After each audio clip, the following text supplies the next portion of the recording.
I forgot that's what we started. Hello, Chick Chat. We are back. I'm so not used to having an intro, so my bad. Yeah, this will probably be our last set of lives for a little bit because we're probably going to go back to our regular format of videos because Sister Wives is coming, and I believe we should be all caught up on everything else. So it's really what we only thing we got going on. So we'll probably just edit those. Cool. I think that will be good. So yeah, I mean, just keep, subscribed, put that little notification bell on.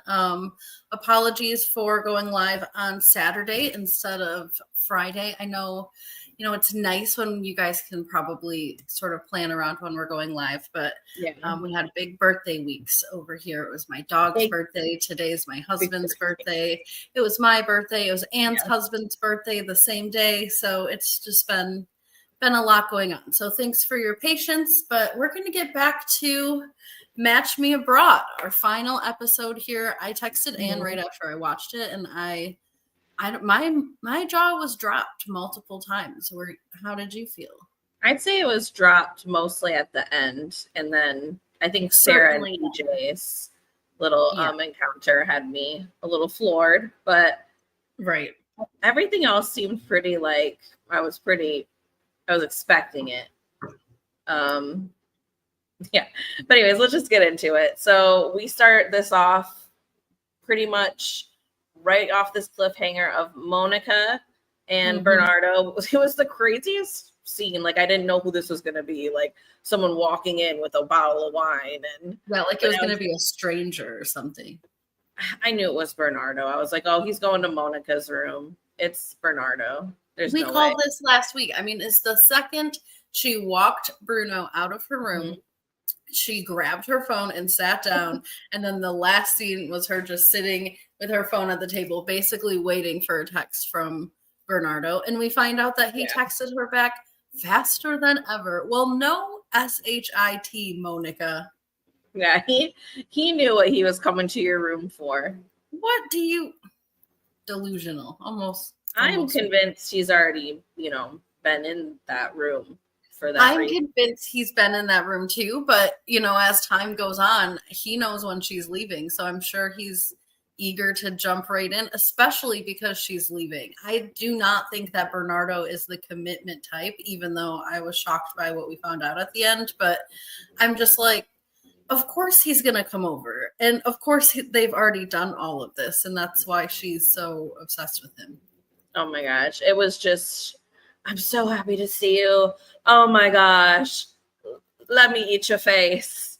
And I will say, like, I don't know why I thought of this, but I felt like she got a different room or something. Because I remember the bed being on the whole opposite side of the room before when she was crying. And I don't know if that was just some trickery of the editing or maybe the filming, but it just felt like she was in a totally different room than she was. I agree with that. I don't know about a different room, but it definitely came from a different filming angle. I know that they can't show the entire room anyways, but they certainly set up from a different angle, if not from a different room. Because it looked and felt different.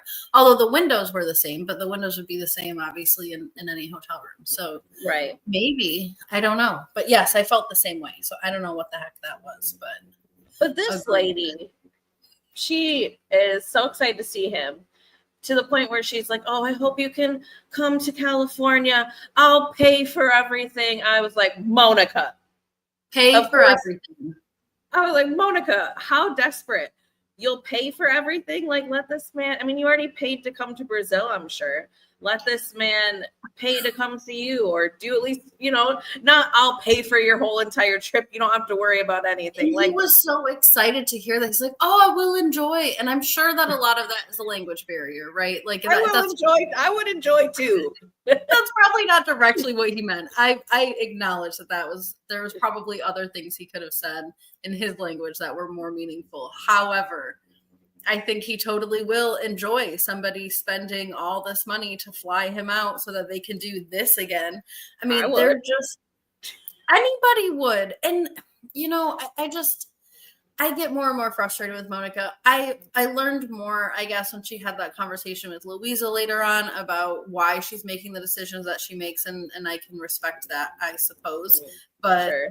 you know, whatever. I mean, this guy is so unserious. Like, let's not pretend that this is something serious. You could have spent so much less money to have a one night stand somewhere else. And the thing is like, this conversation was all like, it just reminded me of somebody who will say anything to get you into bed with them, which they are literally into bed. The L word was being dropped around, which I think was also a misunderstanding. I think Monica was super duper like you. and then she said, I want to love you. And I think he just, again, like language, he heard love and he's like, I love you too. And it's just like, y'all don't love each other. You guys are too damn old to be pretending that you are in love so that you can hook up. Just hook up. She became a puddle. I mean, she saw him, you know, took his whole face in and then was like, I think of you every day, every morning when I wake up. Like those couple of days, I'm sure that were in between her picking Bruno and now. Right. Were just the end of the world for her. And if this is how strongly she felt about Bernardo, which it was, I mean, she's like, if I wouldn't have chose Bruno, I wouldn't have known. Yes, bitch, you knew because you were crying like a crazy person when you had to say goodbye. My heart is bleeding. You were broken. And he even knew you were coming back. He's like, this ain't the end. Yeah. There's a lot of language barriers, but he knew. He knows. I mean, and when you know, and that doesn't just mean that that's your forever. They clearly have some kind of connection, some kind of draw towards each other. They're clearly drawn to each other. So I cackled when she said, when I saw your beautiful eyes, I'm like, his eyes, they look like out of it all the time. I remember too when she first met him and she walked into that gym and just, you know, obviously I think he works there or something. So I don't see him just like standing up at the front, but the efforts that she had to go to even find this man, he was the last person that she finally, you know, approached. It was the guys outside and had to ask for him by name and whatever. And then he's around this whole group of guys and all this stuff. I mean, again, I didn't judge him at the time, but just in hindsight, looking back, he's just such an unserious guy. It's like he anticipated that she like may or may not show up. You know, it's just like he was just living his life. And then Monica walked in and was like, I am your beautiful eyes, and we have this spark, and you're my Parisian man in Brazil. Did you catch that they were playing some French song when he was even walking in? Like, you know, she made that French thing. I did. Yes. I know. I was like, oh, how funny the editing team is. I mean, whatever. I guess, you know, she had more chemistry with him than Bruno. I will say, like, Bruno eating her hands all the time was a lot for me. I do think he was a nice guy, but I do think there's a hint of desperation in that man that I guess Bernardo just doesn't have. I mean, he's just happy to have a trip paid for and this woman all obsessed with him. It must be a nice change because I don't think this is a common occurrence for Bernardo for some woman to be throwing herself at him. I mean, that's just my gut feeling. Right. Yeah, I would tend to agree with that. But yeah, Monica's happy, so I guess she's all about it. I think she even said this. I know she's like just completely dazzled by this man who just. I still can't deal with the way he dresses, and I am not picky about guys being dressed by things, but he just shows up so lazy. Look at his hair is lazy on his face. Like, is it a beard or is it shaved? Which one is it? It's some lazy. Couple of random. Yes, it's just you show up like nothing, and now you're agreeing for this woman to spend however much money to fly you back. It's just, if you were anything serious, you would say, I appreciate it, but no thanks. I am an adult. No bueno. Right. I'm an adult. I am interested in you. You came out here. It's only, fair, or it's as a gesture that I come and see you. I mean, it's not that serious either, but geez, you're an adult man. get yourself right. Pay for your own flight moment. at least. I just have a feeling Monica set up the flight. She set up the hotel, or well, he's probably staying with her. But set up the dates, paid for the dates. I mean, I'm starting to wonder if Bernardo is a little homosexual-ish because absolutely. Maybe that's what's so triggering about his t-shirts. Maybe.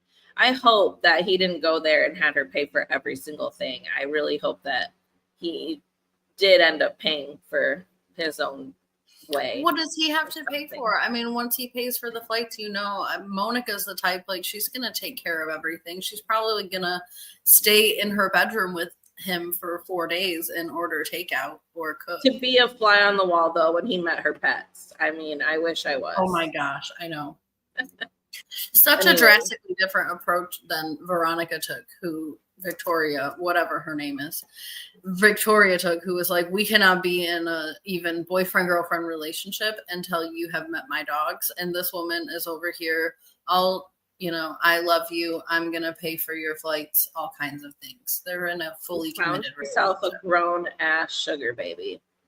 Yes. So we will circle back to Monica later on. But we jump back into Amber, who is just left the bar because she hates Glenn. I mean, I don't know how else to put it. She has changed her opinion about Glenn in the course of 16 hours, and she's finished. Mm-hmm. Yeah, and I still think she's being a little childish myself, but because I can see where things get mixed up when you're at a bar or whatever. I still think he should have checked on her. I still think he should have, at least tried to make sure she was safe and okay. But I can see where people get lost and, you might not find the other person again or whatever. I don't think there was a lot of effort on his end to find her, but who knows? That's the part for me. Yeah. I think hard. That's what, you can make an excuse of getting lost in a bar and losing people. And I think that is legitimate, but the lack of texting, lack of whatever. And I don't know, Amber, maybe he did text her. He said he texted her twice and maybe she deleted them while she was apparently his phone also died, according to Victoria, which I didn't hear him tell us that, but same. I mean, there is a lot of excuses going on for why this man left. But how could your phone be dead if you're still posting on Instagram, like she said? So, but I also agree with him when he said, if this is how she's going to act during one misunderstanding, which it could have just been a misunderstanding. I don't know how many times I've went to the bar and ditched people on purpose. I mean, and on accident, both things happen for sure. Both. But, and if I, were to be confronted about that, I'd probably be like, you know what, my bad. I'm sorry. I had a lot to drink and I just didn't think about you. I was trying to figure out where I was. And, I feel like that would have went down a lot better, but she was really ready to ride him off before even getting an explanation, which I kind of understand because you're on TV and the first thing he texts you at 5 a.m. is, hey, when are we going to film today? So I think that said a lot in itself. I do think it's the lack of looking for her, at least that we saw. There was no effort to look for her, and it's the lack of an apology or acknowledgement. So it's just he obviously didn't care. He had no intention to make sure that she was okay or even to go home with her. I mean, he's obviously not that interested in her if he's just going to let her go off. I mean, I don't know.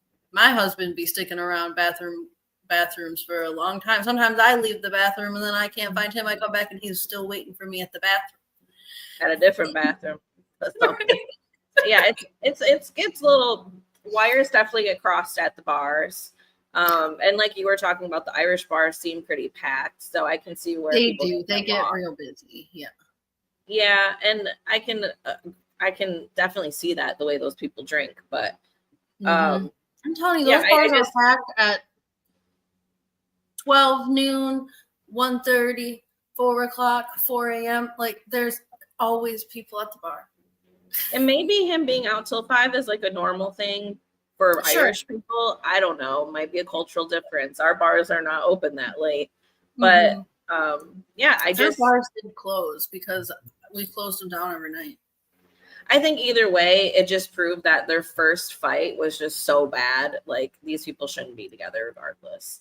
I think that maybe they're too much alike when it comes to getting annoyed or upset with each other. I mean, he seems to do it in more of a hee ha ha way, and she just, that pisses her off, and that'll set her off. So I don't think that they're a good match for each other. I think Katarina was right about that. But I also think she's a little bit childish myself. Like, I can't give Amber a full. Sure, she is not perfect here for me. There are so many things that she's done in Ireland that were not perfect in both of these relationships. So, I mean, I'm not going to act like she is the golden child by any means, but I do think you're right. Like, their conflict styles are just like fire and ice or oil and water, or whatever the saying is with each other. Yeah, it does not go well. So, you know, I guess it's a good thing that they learned that now rather than later on, because they might not have realized that even getting into conflicts over the phone when she goes back home. So, you know, she still has her little 16 hours to try and get a hold of Kevin. And of course, that's what she's going to do. But she is a little bit worried about how that's going to go. So she enlists the help of Katarina, of course, because we all know how Katarina feels about Kevin. And she's in her little confessional just like freaking out. She's working to the very end. She's the only matchmaker, I think, that's working to the very end. Didn't they already have their little exit interview, their little goodbye, like 2 episodes ago or something? Mm-hmm. And yet she's over here working probably on her own dime just to get Kevin and Amber matched back up. Yep, she is working to the very end. In fact, like, I didn't even see the other match. I mean, we saw Louisa for a minute, but she was more doing her goodbye. She thought it was going to be a totally different scenario than it was. But Katarina is still working. She's still working. She's still actively matchmaking, setting up a meeting right now, and personally feeling emotions, she acts like, at least, about whether or not this happens. And I don't know, like I said, I don't know if Kevin is like her best friend's auntie's son or something, because she seems to really be invested in Kevin a lot. It must be a maybe it's a cousin or something. Maybe a long lost cousin. Yeah, maybe some kind of family member. So we'll hop over to Harold, who's on his last date with Amber, and he's going to soft launch the fact that he is staying for 2 days. So they always try to make it look like it's so bad, of course, in the teasers, but she actually responds pretty positively. She says that sounds good. Again, recognizing that she likes to date more casually. So she tells him, I still want you to plan our dates and take the lead in that way, but I want it to be more of a casual type of situation. Mm-hmm. And then she kind of takes the lead too, which I thought was good in bringing up, you know, how are we going to do a long distance relationship whenever it is that you leave? Right. And I mean, he has the regular answer, just to work at it and communicate and take trips. And, you know, I mean, I think maybe just because I've been in a long distance relationship, I just think that's kind of the standard way you go about it. If you want it to work, you'll put the effort in and make it work. If you fall off. Correct. I think there's basic parameters. You know, you certainly can't sustain a long-term relationship wwithout those basic things, like, you know, daily phone calls and video calls, and maybe sending each other like more gifts or something than normal, or like, you know, paying for lunch.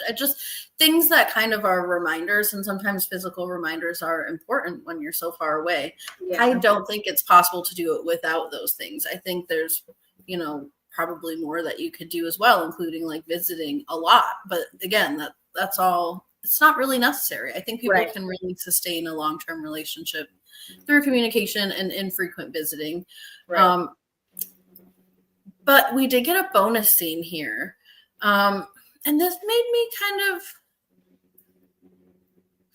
do this, I guess, with my face, because she lets us know, Amber lets us know that she has avoided long-term relationships for her entire life and has basically no interest in being in a long-term relationship. So I'm long distance? Sorry, long distance. Okay. I was like, girl, what are you doing here? No, well, even still, what are you doing here? But yeah, definitely that. No, has no interest in being in a long distance relationship really whatsoever. And so that is actually why she was asking Harold that question. And she was not really satisfied with his the phone calls kind of thing. And she says, you know, we can do phone calls and we can do video calls, but those feelings are eventually going to fade. She does bring up a really good point. I think autism or not, but especially considering autism, and Harold agrees with this verbally when she says it. She says, you know, when we're video chatting, even though you can see my face, you can't see body language. You can't see, you know, the way that I'm positioning myself, and we can't have that physical touch with each other, which says a lot, and it causes the feelings to fade. Or that was, you know, her opinion. And Harold did agree with that. So he said, but with autism, they don't really understand body language much anyways. Like Harold's done a lot of work. Right. That's the thing. He still gets those cues because he's learned them, but it doesn't come natural to him. No. But he's matured a lot, definitely. Wow. Wow. Wow is, I mean, I guess for me, the wow is that she's dating an American man, having all these feelings about long distance relationships. That's why my face did that. I'm a little confused. So he actually, I mean, he responds to that and he says, okay, I understand that. I can appreciate that. You know, it sounds like you're going to have to really come and visit, like, pretty soon. I want to show you my world. I want to introduce to you the things that I like to do. He always has an answer for everything. He's great. And so she has a question for everything. At least they're talking amongst each other now and they're not talking through Dolly. So I can be appreciative of that. So she asked, you know, what exactly do you have in mind in store for me when I come to visit? And he lets her know he'd like to go camping with her. He'll create a list for her of things that are mild to extreme, and they can choose from camping all the way to like a 3-day road trip where they stop along the way. Maybe it's just me, but if somebody's first example was camping, I'd probably be like, yeah, I'm not into long distance relationships either. I'm not a camper. Well, Amber is. She did say that she likes camping. Oh, okay. She sounded excited about that. Okay. So me too. That was the wow. Yes, you were right, Miss Ann. Okay. Yeah, I'm glad that they added this bonus scene for a little bit more context, but it also should also just been in there. I think it would have made the end make a lot more sense. That's what I was gonna. It makes things make more sense when it comes to the end. So I'm really glad that I caught this, because otherwise I think we'd be talking for 10 minutes about being confused about this. So, oh yeah, this is pretty much what Harold shares. He kind of just steps it up and says, you know, I'd like to see you in person as much as possible then, and we can plan all these fun things and live this wonderful life. Harold, the, you know, optimist that he is.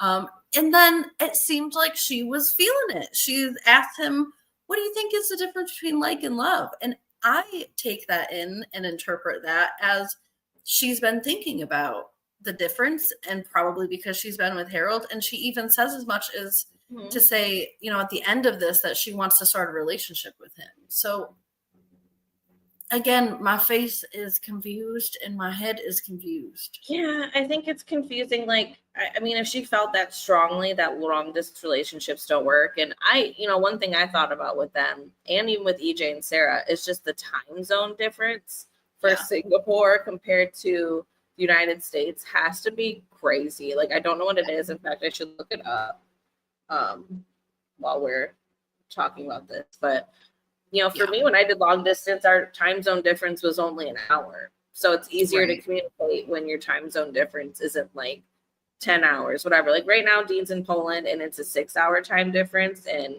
he's falling asleep at like 5 o'clock my time. And he's waking up at like midnight my time. So it's just, it's been difficult. But in Texas, it'd be an hour worse. So it'd be a 7-hour difference. So, I mean, whenever he's like, and that's a European difference. So Singapore's got to be like almost, I mean, if it's a day, that's fine. It's currently 2:05 a.m. in Singapore, and it's currently 2:05 p.m. here in Michigan, where me and Ann are. 12-hour difference is hard. Yeah.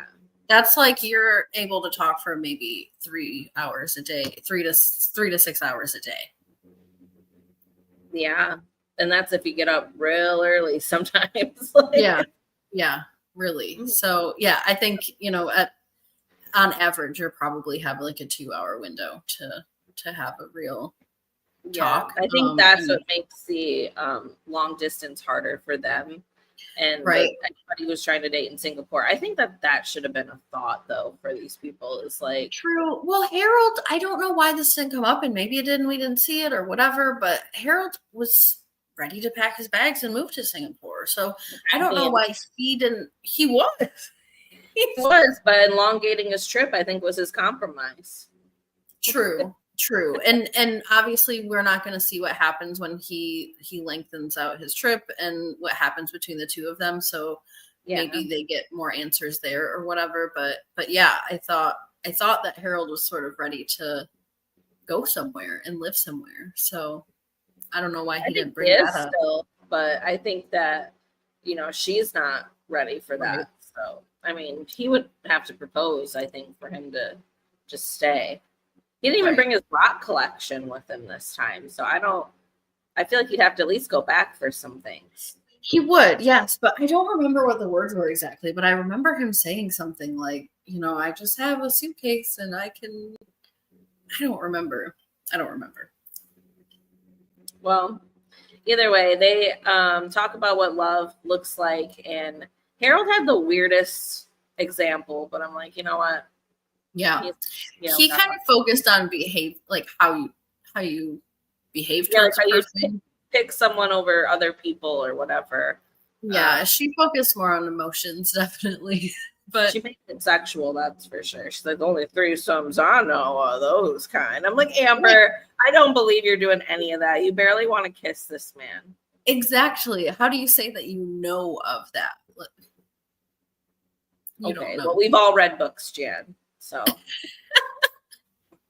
you haven't done it. Right. I haven't done it. You definitely haven't done it. Facts. I don't know. Maybe Amber's a little undercover freak or something. No, her most extravagant time was in a porta potty. You're telling me that's not a freak? I mean, I think that's more disgusting than a freak. I mean, it's a lot of that's some desperation shit. That's some shit you do in high school because that's the only option you got, and you're in the middle of a football game, and all there is porta potties. It's true. It's a couple different adjectives. Because I feel like I have, been in a situation in that kind of area. I've been in a bathroom stall, but a porta potty is just like, what if it tips over? No. Absolutely not. Yeah, I don't know. I just couldn't even wrap my mind around that. Yeah, I mean, Harold's in a car was a little bit more exciting to me than being in a nasty, smelly porta potty. Those things don't smell good. I'd be gagging the whole time. Honestly, I don't know. I hold my breath pretty much the whole time. That's how I work on holding my breath every time I go. It would be a good cover if you a stinky lady. Oh my gosh. Anyways, Harold does. I'm not gonna leave that there for you. Harold, digest that. Chat. Digest it. Harold does some reflecting about his time in Singapore. He lets us know that he's learned a lot about himself. He feels like he's matured a lot. He's really grateful for Dolly and all the things Dolly taught him. He's ate a lot. He ate a lot of different things. And he learned the usefulness of his suspenders while kite flying. Yeah. Very important. Yeah. I'm actually surprised he didn't wear his suspenders ever on his date. I am too. I think that there's something up with that. Yeah. It wasn't him. It wasn't himself. How do we even close out a season without seeing the match that Harold made react to his numbered suspenders? That could have been a turn on for this girl. She likes porta potties. She might have snapped those. That is so true. Amber keeps us guessing. That is so true. She could have honestly. She could have been a freak and saw them suspenders and just snapped them right on his T-top. Been like, let's go to that porta potty out back. You can strangle me with these. Sorry, guys. Thank you for that, Ms. Ann. You're welcome. Anyway, that was quite the illustration. what is it, like fan fiction when people, make their own side stories? He could write a Harold fan fiction about this. He Harold's could do it in anime style if he wants. Agreed. He can, yeah. I mean, whatever. But I will say, like, when it comes to this whole, so he asked for a kiss. Yeah. And I thought it was gonna be a kiss. No, it's just another one of these sneaky kisses. I think the sneaky kiss actually planted more accurately and lasted longer than this planned kiss. She's like, sure. I had to pause it. This is as close as I could get. I don't even think talks about threesomes and porta potties and all these kinds of things, and she can't even give a real kiss. I know. It's infuriating.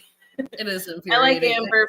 I actually really liked her for Harold, honestly. I thought that they connected really well, so the ending kind of disappointed me, but now with the ending in my mind, obviously I'm not happy with her, and I think that her kiss sucked.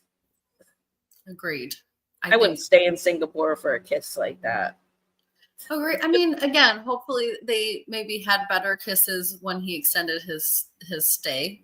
What's up with these Singapore people not being able to kiss? EJ couldn't do it either. I think it really is a call. They do not do a lot of physical touch and contact. I guess. I mean, that's been Dolly's whole thing this whole time is like, slow down. Well, someone needs to teach them, like, at least how. Like, you don't got to do it all the time, but you got to at least learn, True. And I just a little. True. And I just they got all these judgments, but they can't kiss. It's crazy. I completely agree. And yet Amber sat at that one dinner and brought up all these things about, what's the craziest place that you've done this, and a threesome is the only threesome that I know of. That's a threesome. You can't just have 3 people in a room and call it that, because how crazy is that? And now she's such a prude she can't even kiss a man on the lips. Yeah, it's like practice on your hand like Bruno does all the time. Like, there's a way to figure out how to kiss. Oh my gosh. Yeah. So that's where we leave Harold. I mean, he's happy. He's excited. He believes that he found love in Singapore. He believes that he found a woman that checks off every box and more. And that is, that is what we believed at this moment as well. Mm-hmm. So yeah, we see Darren, who matches his name right now, and he shows up to Victoria's room to help catch a flight. I really thought he was going to stand her up again, but apparently if he was going to stand her up, he would have stood her up, is what he said. Yeah, that's basically the reassurance that she got, which is not much. It's like, well, I'm here, ain't I? It's like, I don't know if she doesn't even know if she wants him here for real. She said, she kind of felt the awkwardness. He did bring her a little gift, a book to read on her flight home, or, when she gets home or whatever. But she's feeling like, I don't really know how to act. He doesn't really know how to act. They're both being super awkward in the car.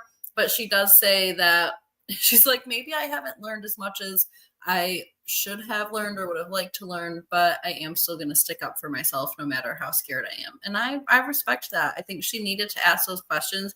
Even if she was willing to take a BS answer, it's something at least to hold someone accountable in a moment and ask. And she does it with a smile on her face. She does.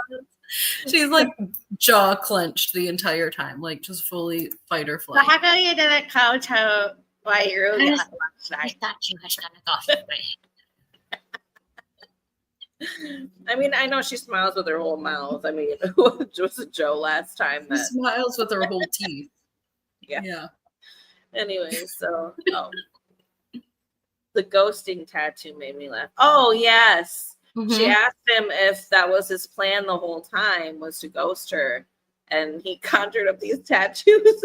How diabolical would that have been? Honestly, he would. That's what he says too. He says that would have been insanely impressive in a bad way, and I completely agree. But I still don't put it past him. I mean, it's not like it's that diabolical, but to know on the first date that I'm going to ghost you and then continue to see you, I think that that's some real psychopath shit. So I truly to tattoo it on somebody is a different level. Yes. And I think that would even make Tony look well, I wouldn't say good, but decent. Definitely decent, yeah. And then to tattoo it on yourself, right, as a story for your little comedy bit about, so I met this girl and we got tattoos together. I played a ghost her the whole time. Look at my And I convinced her to and he has the ghost for the actual proof. And then he can bring up his stupid, Harry Styles song or whatever. I don't know. It's possible. It's still possible. He did not give a good enough excuse for it to not be possible. He didn't give a good enough excuse for anything. He said, well, my phone died. Oh, did Glenn tell you to say that? Oh, well, I had to be home because people come in and out and my dog could have gotten out. And I'm the only one that could get my own dog. Even the cab driver didn't believe that. Yeah, I was watching Paul's face like the whole time. Paul was like, Paul has seen some things with these ladies. I mean, between Amber's freak out this episode and this, he's like, oh, this is some good. I think he's got popcorn in there for himself. He's got to have some kind of snacks. That is for damn sure. But I forgot. I kind of cracked up at Paul when Amber left the bar because he's got her all tucked into the car and he's about to shut the door. And then you can tell that production's like, no, wait, we want to talk to her. And he like scurries away. I just laughed so hard. Like he's ready to whisk Amber away, in the dramatic fashion. Dramatically, Eli. Yeah. And then she just has to sit there strapped in, Glenn could come out at any moment. And instead of Glenn coming out at any moment, they instructed Glenn to just pace around the bar for however long. I mean, he must have taken 6 laps around the bar. We watched him walk into the bathroom, comes out of the bathroom, takes another pace, and then sits and ponders for a while. I think he even said he didn't get wet. Like he didn't. Amber got her own self wet. That was the saddest part of it all. Anyway, back to our girl Victoria Veronica. She does end up inviting Darren still to New York. She says that she would really like to see him. And he lets us all know that he's booked and busy. He's got like 4 months of straight comedy shows or whatever it is that he's doing. In New York, probably. Well, he said he's going to start booking some shows in New York so that he can come and visit. So that's his plan. At least he'll probably pay his own way, Right? We love a man that pays his own way. If you want to come work, man, come work. Come work. Make a little coin while you come in to see instead of just coming for the free. Oh, I'll enjoy. Like I will enjoy it. Yeah. I will enjoy it. But anyways, so he drops her off at the airport. They have their little kiss, which was like, I don't know what he was doing with his hands here. I don't know if he they refused to touch each other. The reason I took this is because look up. What? This is the cab driver. They're in love with each other. Yeah, no. Oh yeah, her and Paul. Yeah. A full blown hug. I mean, their pelvises are like far apart, but they are hugging. Yeah, they actually like each other. He can't even stand to touch her head or her hair when he kisses her with this purple ass nail polish that matches my shirt. Yeah, he gave her a kiss. I mean, there is a point where Victoria tells us that has he got nail polish on, or is it just that's what I said. Okay. It's purple. It matches my shirt. I know. But there is a point where Victoria tells us that they did hook up. I mean, she didn't say those words, but she said those words. And I'm thinking like a fish or something. Like, how do y'all hook up without touching each other? Because they don't hold hands. They kiss, but like don't know what to do with their hands. Mm-hmm. Yeah. And I'm like, y'all need like are y'all handicapped or something when it comes to each other? I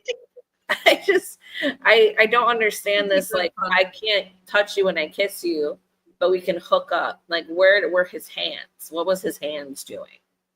Nothing. That's just like fish. It's like stat. But I watched what's that show? It's so popular with the Gallaghers. Shameless. Yeah. In that show, one of the sons is hooking up with somebody and she calls him Stabby because it's just like stab. Nothing else. That's what I'm wondering is happening here. here? Like, Yeah. are they just stabbing and swordfish or whatever? Like, I'm confused. Whatever. But she said it wasn't the first time either that I think they've been hooking up for a minute. I mean, if you're going to get tattooed with somebody, you better at least, get a little something. I'm not going to lie. I hope so. Silly. But I mean, she had tattoos when she talked to Katerina, and she wasn't even sure yet if she was going to kiss him or anything. So. I know. I thought that was so wild to me that you will tattoo with somebody but not even kiss them yet. You don't even know if you're physically compatible with them. It's just, I mean, to each their own, I guess, but couldn't be me. It was so weird. So that's where we leave Victoria. She is hopeful and excited, and Darren was sort of lovingly gazing at her as she walked into her security. Yep. And then we go back over to Louisa, who is meeting up with Monica. And Monica's packing for the airport, but Louisa decides she's a little nosy. She wants to figure out how it's going with Bruno. And she's like, well, it's not going with Bruno anymore. I can't stop thinking about Bernardo, and I cut it off with Bruno. And Bernardo came over here like right after. And this shocked Louisa. She did not like it. She's like, the same day? Like, yeah. She only had 12 hours. I know. I mean, obviously it all happened the same day, but yeah, her jaw.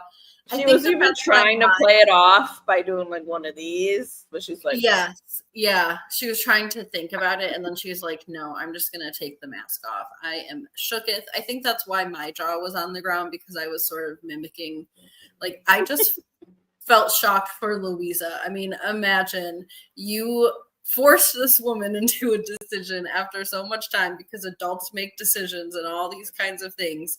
And then come to find out 3 days later, you have it in your mind that, oh, she probably came to her senses, and I bet you that they're so happy and I can't wait to hear about their plan. Then she's like, no, I don't like that guy. Never liked that guy. Called somebody else over, had a booty call. It's wild. It's crazy. It's wild. But, I think Louise is kind of on the same plane that I'm on, which is she's an adult. It's good for her. But she does say, if Monica ever needs my services again, which she might after Bernardo, I'm here. She will. She definitely will. And Louisa even has more to say in this bonus scene. I'm pretty sure, I can't remember, but this might be the last bonus scene. But she has even more to say to Monica. She does not tread lightly about what she thinks about what's going on here. We saw before the bonus scene started that Louisa had said in her confessional that she thinks that the way that Monica did all of this was incredibly messy, and obviously. So when she brings that up to Monica leads into this path, which I do understand Monica's perspective. I don't want to act like I don't. I just don't think she's walking into a permanent life decision. I think she's walking into a fun, passionate, enjoyable part of her life, which is her prerogative. But I think she didn't have enough self-awareness in the beginning to really know that, because she told us all that she wanted a life partner. This woman doesn't want a life partner. This woman wants Bernardo. Yeah, she wants herself a little Bernardo. I wish she would have told Louisa, though, what she said to Bernardo, which was, I'll pay for you. You don't even have to worry about it. I wish that she would have too. But you know what? Maybe she did, because the gist of what Louisa ended up saying to her was so important. So, she's explaining herself, Monica is, and she says, for the first time in my life, I got to make a decision that was for myself. I didn't have to make a decision where I'm looking for a man who's going to be a provider, who's going to feed my child. And she says, I've never been successful having relationships in that way. And that was actually the first time that I sat back and I was like, okay, you are thinking about your own patterns and your own relationships. I think there's a lot of context that you're probably leaving out when you're still picking Bernardo at the end of the day. But I see you. I understand. You've been practical your whole life. You've been logical. You want to be in love. You want to, experience the passion of German. Yeah. So I'm like, okay, sure. Louisa did not feel that way. She scoots up in her chair and she's like, do you know what I think about women who follow their hearts? And I'm all getting ready to hear some beautiful thing from a matchmaker about women who follow their hearts. No, Louisa is pissed. She says, I think women who follow their hearts get all into their feelings, but they make excuses for all the flaws that the men that they find have who have their hearts, because ultimately they do not fit their criteria. So they make all of these exceptions about men who do not fit their criteria. And she described her relationship with Bernardo insanely perfectly. And you know what? I think that this is some good wisdom. I think you have to follow both your head and your heart for, a real life partner.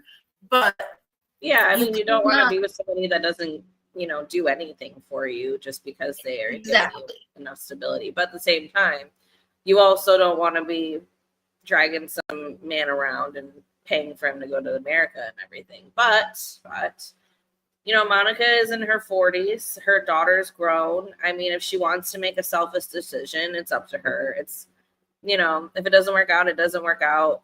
And she can come back to Louisa for more help. But I think Louisa's right, especially if she was talking to somebody who's wanting to start a family.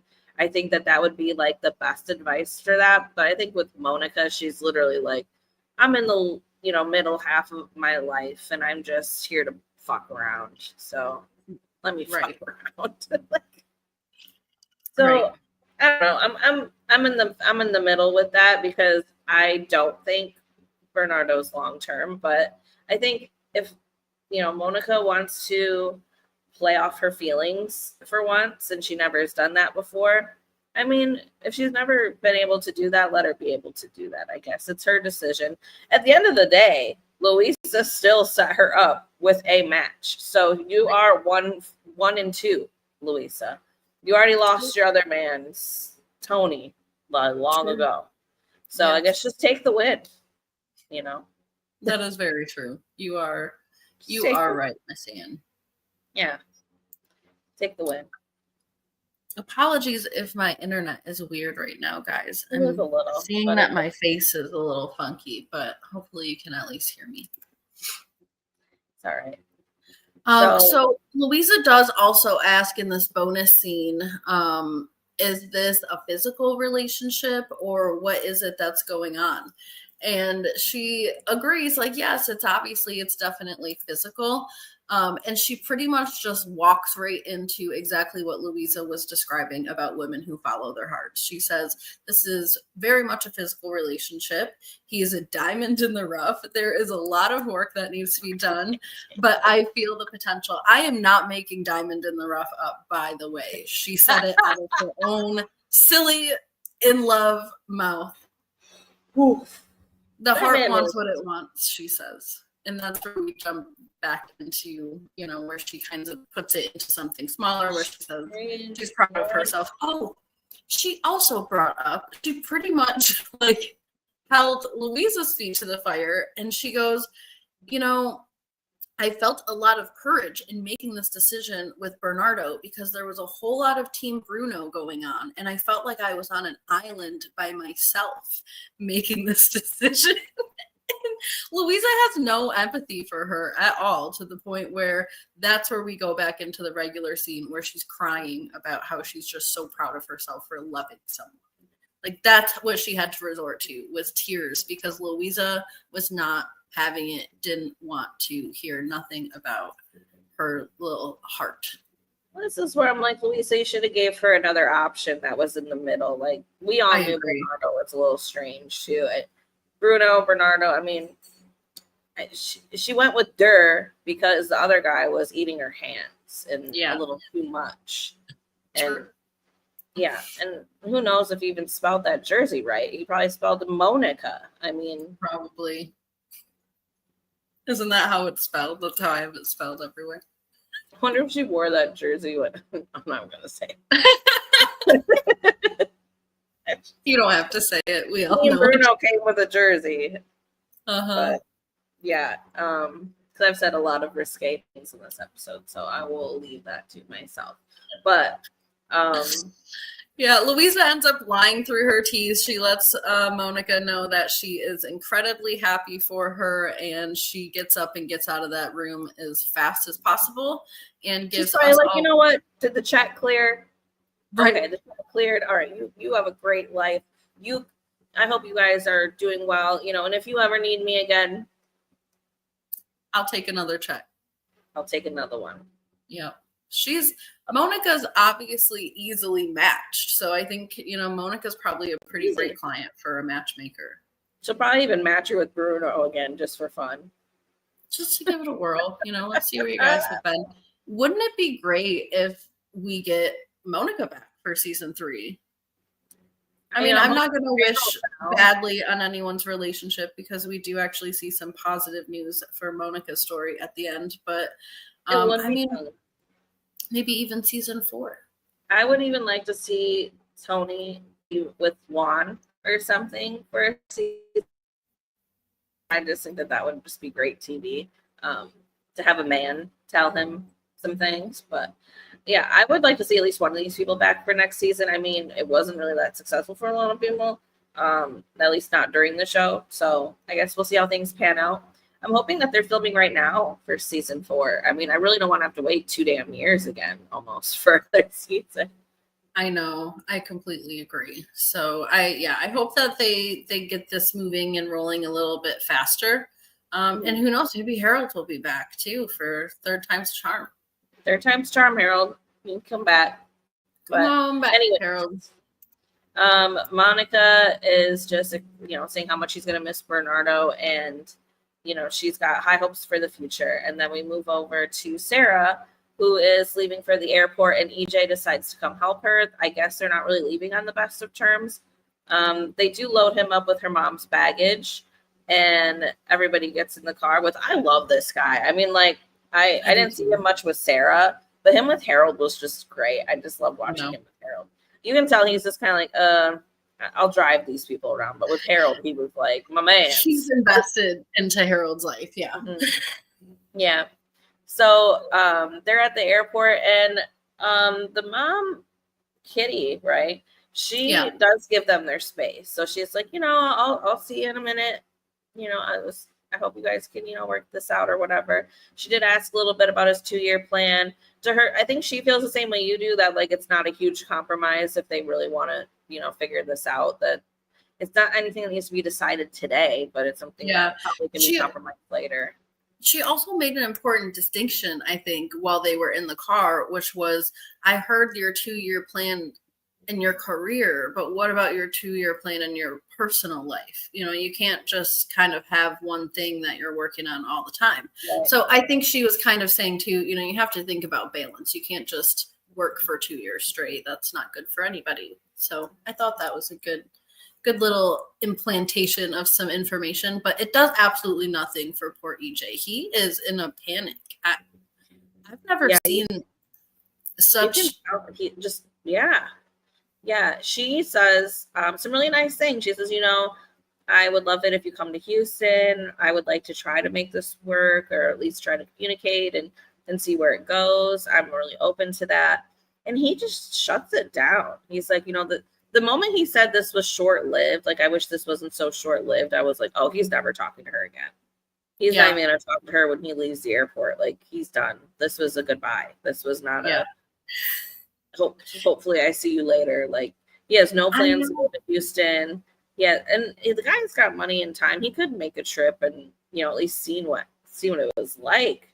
But he seemed to shut everything down. Sign up for one of your stupid physique contests in Houston. I bet you there's a ton of them. I mean, just take some kind of initiative. I think that I will at least speak for myself. I was a little bit swooned by EJ and his past, and so it seemed like it gave him some depth and some compassion and all these goals that he says that he has. But he is, who responds like this to a goodbye? It was so strange. You guys had all this buildup of, oh, do we want to have kids and what our future might look like, and making all these plans, and then at the airport you literally can't say anything other than, I don't know, I've never done this before. you've never said goodbye to somebody before for who knows amount of time, I'm sure that you have. I'm sure you have. Yeah, I think he meant like he never did a long distance relationship before. That's but fine. again, I'm like, right now what we're is just up saying with these goodbye at the airport. And it was like, well, what's up with these Singapore people that don't know any? Like, why are you on this matchmaking thing? Why are you dating Americans if you have no interest in a long distance relationship? It just like really grinds my gears. I was really thinking, we saw that scene of him being like, I just want 5 more minutes with her. And then just for him to say all this crap before she even walks away, I've been like, no, 5 more minutes for you to look at me all nervous like and be like, I don't know what to do with you. But, goodbye. I hope you have a good day. And, this is how he watched her walk away, too. Just all like a NPC just stuck, like needs to hit reset or something. I don't understand. Getting one last look in, wishing he had more time. While the man is wearing a button down and some freaking sweats. Isn't that what that is? Like, I don't know what that is. No, I think these are, I don't know what the actual word for them are. I think they're more like either joggers or they have like those kind of beachy pants now that have that like lighter fabric, but they're still kind of dressier. But yeah, it's got an elastic waistband. That is facts. Yeah, I just wasn't impressed with this at all. I was like, you know what? They're never speaking again. I just knew it. And Sarah wasn't impressed either. She was kind of upset. She said she's disappointed with the whole entire goodbye. She's actually really confused by the whole thing. I was confused by the whole thing as well. It sounds to me like dude was confused by the whole thing. Even EJ, he didn't know what he was going to say. But of course, Sarah has this fairy tale in her mind, which I don't think was realistic either. But I also shared that I had this fairy tale that somehow they were going to continue to be together and not go to the airport and get on a plane, or that he would get on a plane. But of course, nothing of the sort happened. And Sarah's even if you just want to call that, like, I don't even know if she meant like he let me leave, like he let me leave that way, or like he let me leave in general. But to me, like, even my first goodbye with Dean was like, we kind of turned back around and saw each other again for a couple more minutes. Like maybe that's what she meant. Like, like turn me around, like call my name and be like, come here, one more hug or one more. He stood there and just watched her probably until he couldn't see her any longer. Just say something like, I'm in love with you. Like some kind of dramatic fashion. Nothing. But yeah, he gave nothing. He gave absolutely nothing. Nothing. So I was not surprised by her ending on the show. But speaking of getting close to the end, the last one to leave, Amber, is, in a tizzy. She's leaving and she's hoping to see Kevin at least one more time because now she thinks he's the love of her life. Like, girl, okay, big jump there. I know. Is it the men that are moving fast in your life, or is it you that's moving fast in your life, Amber? Usually we're the common denominators in a lot of our, things. Right. Not everything, but, we'll see. But anyway, so she is packing up and Kevin does stop over and they have a little talk and she apologizes for basically jumping him for another man. She's even in the confessional like, I spent so much time on Glenn. I was like, well, how much time did you spend on Glenn? Because I know, you're texting him a lot and stuff, but I don't think you guys saw each other a ton. Otherwise this fight might have happened sooner. Agreed. I do know that before she went on her weekend getaway with Kevin, she said that she had a week left. And if they went on a 2-day getaway, then she probably had, 4 or 5 days. A week, yeah. And I know they went to the bar, they did their cooking class, whatever. So, yeah, it's a good amount of days when you're talking about having a short trip. But Kevin does show up nonetheless. They did kind of act like maybe he was or wasn't going to show up. He was outside underneath an umbrella, crying a little bit, talking about how he can't figure out how things got lost in translation so much, but he's going to show up and talk about things. And he receives an apology that I think is kind of well-deserved. It's not like Amber owed him anything, but I think at the same time she played that man, and now she wants him back, and so yeah, you should say I'm sorry. Yeah, Yep, and Kevin accepts her apology. She's just, I didn't think I'd see you again, blah, blah, blah, blah, blah, which you're not really probably going to see him again anyways, but let's be honest here. But yeah, I mean, we just kind of see them have this little embrace, and that's kind of it. Yeah, she leaves it off on, she's happy that Katerina was able to introduce her to men that care for and respect women and are not like the men that she was dating in the past. So she was happy about that. She also said that she was glad that Kevin still respected her, even though she was making these dumbass decisions, which I love accountability. So I had to make sure to slide that one in there.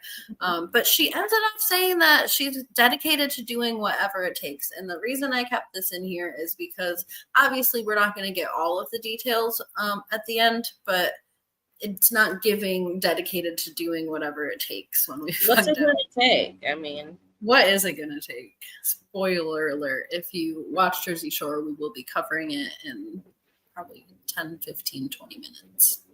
Yeah. So anyways, they kind of leave us off with that. Everybody goes home except for Harold at this point. But they give us a little update on everybody. So Monica and Bernardo are in a long distance relationship. And he's been talking to her more. I mean, I would be too if I knew I could get free vacations out of this woman. So for sure, absolutely, bring on the California vacations. I would enjoy. He will enjoy. He will enjoy. So, and then once Harold got back, Amber ended things with him. Which, I mean, when you see the bonus scene, you're not surprised by it. I was when I originally saw this, but now knowing about the bonus scene, I'm like, okay. Yeah. No shocking surprise there. Harold's back in his suspendies, and I mean they're barely holding his pants up in this photo, but he's back in his suspendies, and he met somebody in Taiwan. So at first it only shows this top part, and I was like, oh my gosh, third time the charm. Harold found his woman, and then we see this bottom. Yeah, maybe that was season 3, but no. Apparently, probably like. I don't know, did he just stop at the airport or something in Taiwan when he was flying back from Singapore? Because how do you already get to Taiwan and back? But regardless, this woman basically was kind of scamming him, I think, and trying to get $150,000 from him. At least she asked for a lump sum at once, because that's very obvious. It'd be one thing if she's like, oh, I need $200 here. Then I need another $20. Harold could have definitely fallen for that. So I think you make a good point. I'm kind of glad it was a bigger scam that was easy to recognize, and obviously he made the right decision in ending his relationship with that person. So hopefully we see him on season 3. I hope so. I hope currently he is in. I don't know, where should Harold go next? Somewhere on this side of the hemisphere, I'm thinking, like Canada. Like somewhere more westernized. Yeah, because I think he'll have better long distance relationships if they're not such a crazy time zone difference as well. Yeah, maybe like Britain or France. He was in. Yeah, possible that. Maybe send him to Brazil. Maybe Greece. Maybe Brazil. Maybe Denmark or Sweden. Any of those places. Yeah. Iceland, Canada. I wouldn't mind seeing Harold in Ireland either. I think Harold would really enjoy Ireland. Possible. Yeah. Possible. I mean, I think he does well with the Asian ladies, but I do think Katerina works in Ireland. You're right, though. Yeah, he does. He does do really well with the Asian ladies, I will say. So I do think that's a good fit for him, but I do think the time zone thing and like how fast he wants to move. I think he's really almost looking for like a mail order bride. But agreed. So we come over to Amber's closing shot, and it says that when she got home, she stopped hearing from Kevin, which I'm not surprised by. But at the same time, for a woman who was dedicated to doing whatever it takes when you left Ireland, why is there nothing about Amber's attempts to try to reach out to Keevan. He stopped calling you, so you stopped caring. Is that how that goes? That's fine. She kind of had that happen in Ireland too, so I wasn't surprised by that. Agreed. So true. But she did hear from a coworker. Yes, and they were dating, and she's pregante. Yep, she's pulled a whole AD on us. She's already pregnant by another man. I know, man. So this surprised me. Yeah, this was a surprise. I love this for them. I hope they're still together. I did not realize how much I liked them as a couple until I saw this, and I don't know why, but that's how I feel. So Darren came to New York for the holidays. They must have spent some amount of time together. And they had mentioned, this little joke about, although they didn't hold hands, there was a lot of kissing, and they want to meet up again in London. So I think that this is great. If the planning part is for real and they really do have plans to do this, I'm excited. How cute are they?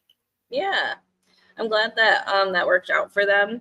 I kind of have this theory that, like, if you hook up with the guy, like, you'll probably see him again, maybe. I think you do have to at towards the end, and I shouldn't say have to, like, I feel like they're the only two that openly admitted to doing that. So right, and they kept things really slow, but they were obviously in communication about their intent as to why they were keeping things slow. So yeah, I think that they did a really good slow burn considering the limited amount of time and the long distance part of all of it. They still don't really touch each other, but they like that stabby stuff. Just imagine the like no hand kisses.